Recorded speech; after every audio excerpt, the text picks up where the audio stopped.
السلام علیکم دوستو، میں آپ کو پریزاد چینل پر خوش آمدید کہتی ہوں۔ آج میں ایک اور کہانی کے ساتھ حاضر ہوں جس کا موضوع ہے ایک غریب دوست۔ لیکن فرینڈز، کہانی شروع کرنے سے پہلے اگر آپ میرے یوٹیوب چینل پریزاد پر نئے ہیں تو اس کو سبسکرائب کر لیں اور بیل آئیکن کو بھی دبا لیں تاکہ آپ کو ہر آنے والی ویڈیو کا نوٹیفیکیشن مل جائے۔ تو آئیں بڑھتے ہیں کہانی کی طرف۔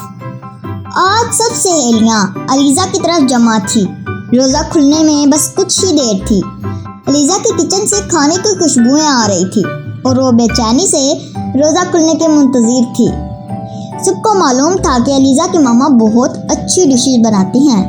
اصل میں وہ چاروں سہیلیاں کلاس فیلوز تھی اور رمضان چونکہ گرمی کی چھٹیوں میں آیا تھا، اس لیے انہوں نے فیصلہ کیا کہ ہر روز کسی ایک کے گھر افطار پارٹی ہوا کرے گی۔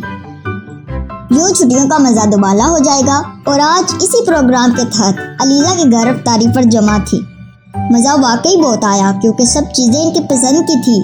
Chocolate cake, pizza, burger, ice cream, fruit chaat, کھجوریں سب نے ڈٹ کر کھایا اور خوب انجوائے کیا۔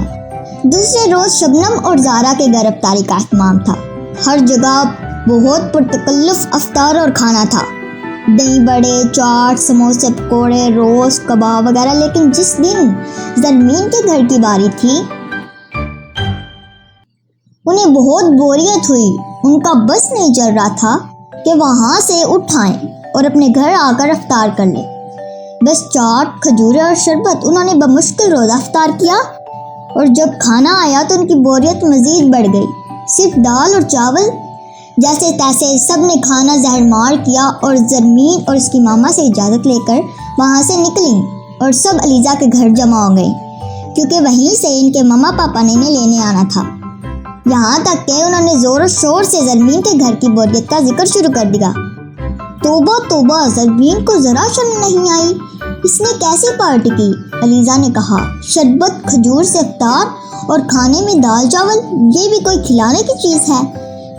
شبنم نے کہا۔ نہ آئس کریم، نہ پیزا، ذرا مزہ نہیں آیا۔ زارا بولی، میں ہوتی تو اپنی دوستوں کے سامنے ہی مر جاتی اگر ایسی پارٹی میرے گھر پر ہوتی۔